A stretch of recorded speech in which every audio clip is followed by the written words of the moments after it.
El Principito, El Triángulo de las Bermudas y los ovnis. Una tarde, cuando fui de visita a la casa de mi abuela paterna, solía ir al living donde mi tía, quien vivía con ella, tenía una biblioteca. Llegaba e iba en busca de algo nuevo para leer o ver. Y así fue, como cayó en mis manos un libro en cuya tapa estaba ilustrado un pequeño príncipe. Me gustaba mucho leer, y al comenzar el libro con el dibujo de la boa, que los adultos veían como si fuera un sombrero, me dejó fascinada aún, teniendo corta edad, el punto de vista tan diferente que puede tener un ser humano, dependiendo de su cronología y la etapa que esté viviendo. Los niños pueden ver por tener una conexión más cercana hasta cierta edad con la fuente, Dios, o como gustes llamarle. Lo que no se puede observar con los ojos físicos.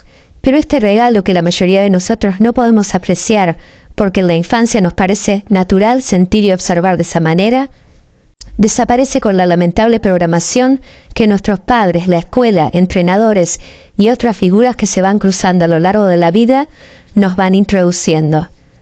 Hasta que quedamos completamente dormidos en este plano y vibrando con lo material, compitiendo para ser unos mejores que otros en lugar de ayudarnos mutuamente, descartando o aplastando a quien pueda colocarse a tu altura porque tiene las mismas capacidades y podría ser mejor que tú.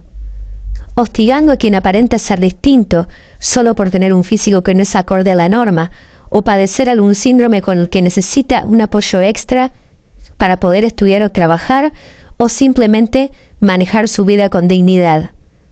Pero volviendo a la lectura del libro, lo que más me dejó maravillada fue el final. Tenía sentimientos ambivalentes de tristeza y admiración, porque el Principito había vuelto a su planeta, dejando su cuerpo físico atrás y despidiéndose de esa forma de su amigo el aviador, con quien tenía una amistad que jamás ambos olvidarían. Entonces en ese momento nació en mi mente la pregunta, ¿pero por qué el Principito tuvo que morir para poder regresar a su hogar? ¿No había otra forma? ¿Tenía que ser esto tan trágico? Pero realmente no lo era, porque en definitiva volvió a su morada y seguía viviendo allí. Seguía viviendo. Mi confusión era tal que ni siquiera tenía a preguntarle a mi madre, quien era escéptica, y eran temas de los que trataba de evitar hablar, como si lo que nosotros conocemos por muerte no fuera algo natural. Suponía que la respuesta que iba a darme no iba a coincidir con la realidad, así que, después de tener esa conversación conmigo misma, sin poder hallar el significado, continué con mi vida experimentando mi infancia, mi adolescencia y adultez.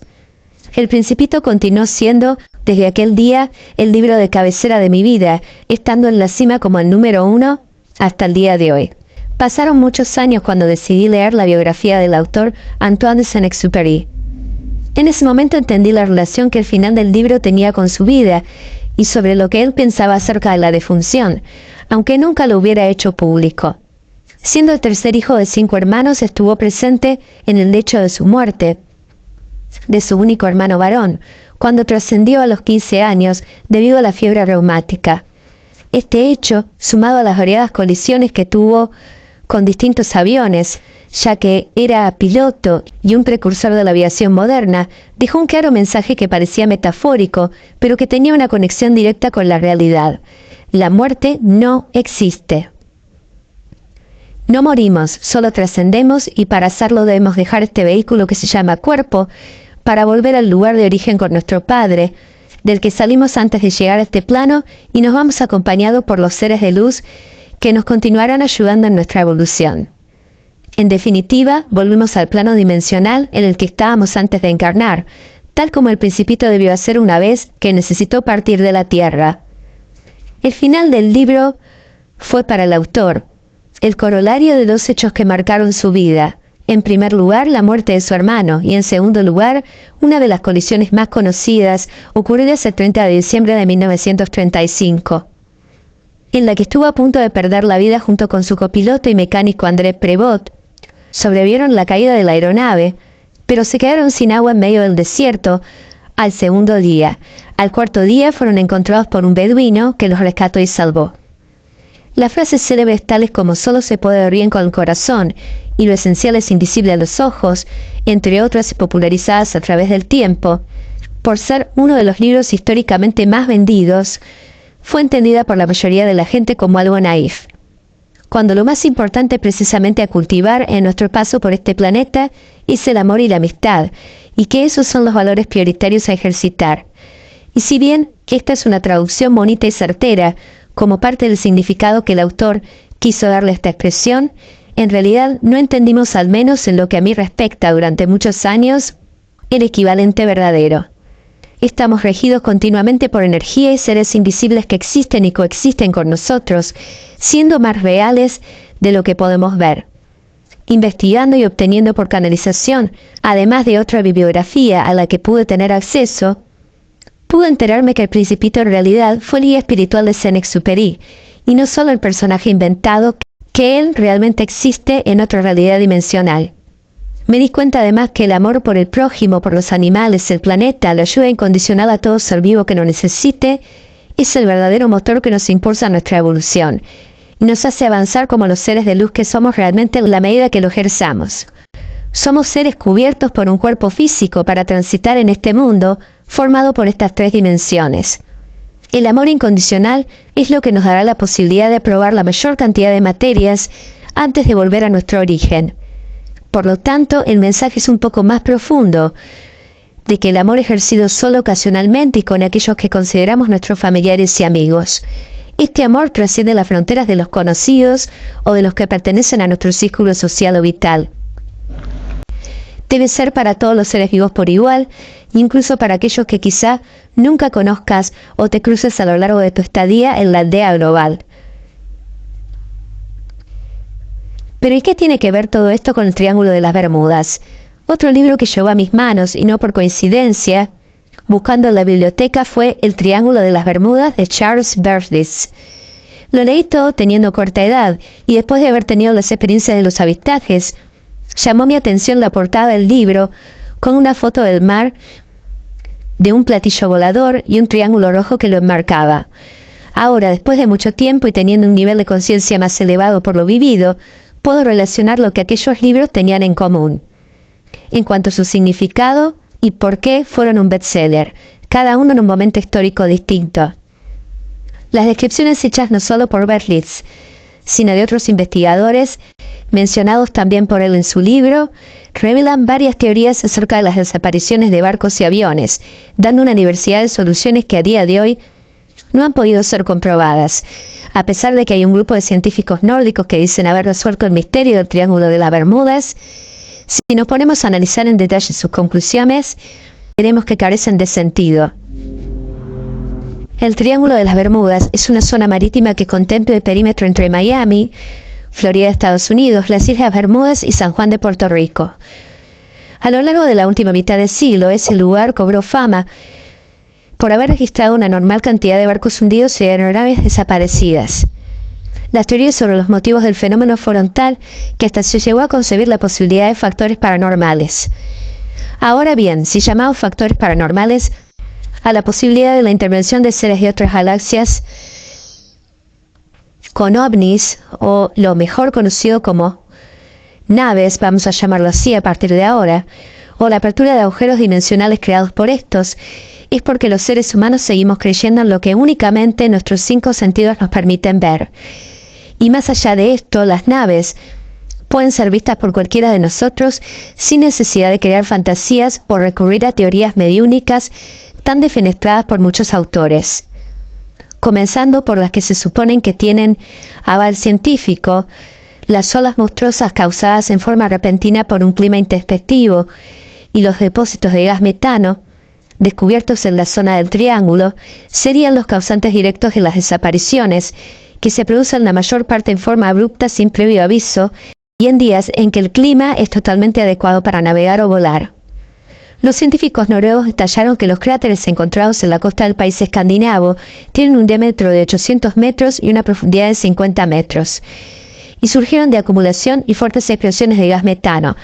Además, estiman que los accidentes ocurridos en el Triángulo pudieron producirse a partir de explosiones similares. Podríamos tomar esta teoría como veraz para explicar los desvanecimientos repentinos de algunas embarcaciones, y digo algunas porque muchas otras fueron encontradas intactas en su curso de navegación y sin gente. Incluso algunos animales como loros, que son parlantes, se habían esfumado. no siendo así en comparación a otros animalitos como los perros. Pero volviendo al gas metano, ¿qué es? El metano, CH4, es un hidrocarburo alcano no polar que se presenta en forma de gas a temperaturas y presiones ordinarias. Es incoloro e inoloro y apenas soluble en agua en su fase líquida. Constituye el 97% del gas natural y es muy peligroso, ya que es fácilmente inflamable y explosivo. En la naturaleza se produce como producto final de la putrefacción anaeróbica de las plantas. Este proceso natural se puede aprovechar para producir biogás. El metano es un gas de efecto invernadero relativamente potente que contribuye al calentamiento global del planeta Tierra. El gas metano es conocido también como gas de los pantanos. Este gas se produce en diferentes ambientes naturales donde el oxígeno está ausente. Sin embargo, es en el fondo marino donde el metano se encuentra como un hielo blancuzco parecido a un helado de vainilla. Pero a diferencia de un helado, es caliente, pues es altamente combustible. Sucede que a temperaturas bajas y alta presión, condiciones que existen en los fondos marinos entre 300 y 500 metros de profundidad, la molécula de metano es atrapada por 6 moléculas de agua que forman una caja cristalizada, el hidrato de metano. El metano lo produce un grupo de bacterias llamadas Archaea, o bacterias primitivas. Estas se alimentan de la materia orgánica que les llega desde tierra. Por esta razón encontramos los hidratos de metano cerca de los continentes, pero además encontramos estos depósitos bajo los permafrost o terrenos congelados en Alaska, Canadá y Liberia. Se estima que los depósitos de metano sumergido superan el doble de la cantidad total de combustible fósil existente en el planeta. Son depósitos inmensos y concentrados. Por lo tanto, por todo lo expuesto, este gas sería el causante de todos los accidentes y desapariciones ocurridas en la zona del Triángulo. ¿Pero qué dicen otras investigaciones? Expertos de la Universidad de Samson atribuyeron las desapariciones a un fenómeno natural conocido como las rebeldes o tormenta extrema. Las mismas son excepcionalmente poderosas y peligrosas. Simon Boxell, un científico que estudia el océano y la Tierra, afirma que la formación de tormentas desde los 3 puntos del triángulo genera las condiciones perfectas para olas de esta naturaleza. Hay tormentas al sur y al norte que se unen, y si hay otras que se suman en el sur de Florida, pueden dar origen a una formación potencialmente mortal de olas rebeldes, apuntó Boxell, quien asegura que estos fenómenos oceánicos pueden partir una embarcación en dos. Estas teorías pueden explicar el fenómeno acerca de las embarcaciones que desaparecen por completo.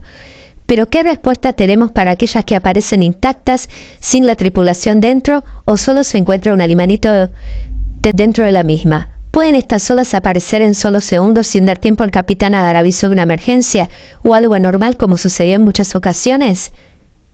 Entonces, basándonos en estas teorías, así también como las que hablan de marejadas repentinas, con olas de hasta 30 metros, ocurridas por un cambio climático abrupto, ¿es concebible que un avión desaparezca en el aire a más de 1000 metros de altura y en ascenso? ¿Qué asidero puede tenerlos descrito con desapariciones de aviones? Algunos observadores dignos de crédito los han visto internarse en una nube sin reaparecer jamás, como si algo se los hubiese desintegrado o arrebatado del aire durante el vuelo. Otros testigos han descrito una nave nodriza y varias naves saliendo y entrando de ella momentos antes de que ocurriera el desvanecimiento de un avión sin dejar rastro. Describieron a esta gran nave como una especie de cilindro largo en forma de habano. Estas descripciones datan de la década del 70 y 50 años después se continúan viendo en videos filmados por transeúntes o gente desde la ventana en el jardín de su casa, así también como fue en la cuarentena del 2020. Luces blancas en formación que se desplazan en cualquier dirección y desaparecen por momentos para hacerse visibles en otro lugar. Fueron también vistas y filmadas por diferentes personas en California, US, Bolivia, Reino Unido, España y Argentina, entre otros países, con más avistamientos. En algunas ocasiones las luces de un color blanco y coincidente con la que yo vi siendo niña, hacían formaciones como brindando una suerte de espectáculo a quien estuviera mirando. He llegado a contar más de 30 objetos cambiando de posición y creando líneas coreográficas perfectamente coordinadas y sin tocarse uno con los otros. También se vio en distintos lugares un objeto gigante de forma oblonga. Estas naves pertenecen al bando negativo, no al Comando Star o Federación Intergaláctica de Luz. Tema que trataremos más adelante en cómo distinguir quién es quién. Tal como habían observado algunas personas en los 70, a estas naves, aunque a veces con otro diseño. Esto es coincidente con el periodo de cuarentena que se estuvo atravesando en marzo de 2020, en que la pandemia nos ha golpeado de forma tal que estuvimos presos en nuestras propias casas. Como no había nadie en las calles, los animalitos volvieron a aparecer, y el agua se volvió más cristalina, y el planeta tuvo el respiro que estaba necesitando desde hacía mucho tiempo. Las naves que siempre estuvieron ahí, ahora podían verse en forma casi natural, como cualquier otro transporte, y de hecho con más asiduidad, ya que nuestros amigos del espacio sabían lo que estaba pasando con la humanidad, que desapareció repentinamente de las calles, debido al falso bicho, con el que atacó nuevamente a la humanidad de la élite oscura, que solo quiere destruirla. Una vez más en un fallido intento de despoblar el planeta, para quedarse con un número de humanos que puedan controlar por completo. Pero el plan divino se cumple siempre sin más dilaciones, y la luz es infinitamente superior a la oscuridad. Por lo tanto, no lo consiguieron ni conseguirán este objetivo. Tras mucho tiempo investigando a través de canalizaciones, llegó a la respuesta correcta. ¿Qué es lo que sucede en el Triángulo de las Bermudas? Tal como estaba sospechando, hay un portal fijo por el cual los aviones y los barcos al pasar ya no regresan, y lo mismo sucede en el Triángulo de Alaska o Japón y otros lugares energéticos que se encuentran esparcidos a lo largo del planeta. Algunos barcos, todavía no sabemos por qué, son expulsados por el portal, pasando solo las personas humanas y no humanas, los animales. En cambio, los aviones entran siempre completos con los pasajeros y la tripulación a bordo. No quedan hundidos o implosionados como sucede con los submarinos o barcos, que pueden quedar también intactos flotando a la deriva, pero sin nadie a bordo. ¿Pero por qué hay personas que describen que entran en una nube de color verdoso y todos los elementos eléctricos del avión comienzan a descontrolarse, perdiendo el piloto totalmente el control del mismo antes de desaparecer? ¿Y por qué algunos, producida esta situación, salen de esta extraña nube y regresan para contarlo? Esto tiene una directa relación con el plan de vida o divino antes de encarnar. Si alguno de nosotros tomáramos un vuelo adrede para conseguir pasar por el portal y ver qué hay del otro lado, no podríamos hacerlo si eso no se pactó antes de encarnar. Todas las personas que ascienden físicamente pasando por portales fijos u temporales que se abren para que se produzca este evento, han acordado antes de nacer en este planeta trascender de esa forma. A lo largo del tiempo, siempre recibimos que se trasciende o asciende de la forma en la que se pactó, pero este es un tema que lo trataremos de forma más amplia en capítulos siguientes en los que hablaremos de la ascensión física.